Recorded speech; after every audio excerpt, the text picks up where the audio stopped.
Kako sa droite za fa ande maity tsy vilivily misafidy ko efa tsy ova fa hoanao irery isa kofa miteraka tsisy olafa fanao nimena zatare tavela mino piave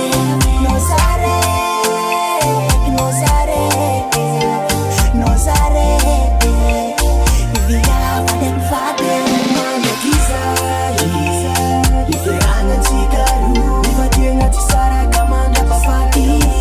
duinamba naku manda kizai iferanga tsikaru enganemba tsara kamanda papati duinamba naku engananga kumareng fitiavanga ko amino satria ny foko efa feno anao zarekiny mameno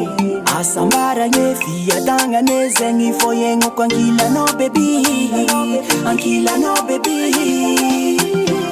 efa zaho tsa hita karanao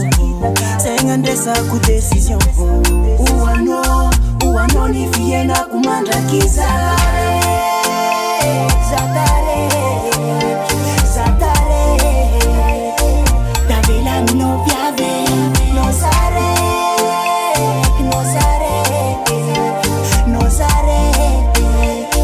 via vadem fate manda kizai iferanga tsikaru ifatenga tsara kamanda papati duinamba naku manda kizai iferanga tsikaru enganemba tsara kamanda papati duinamba naku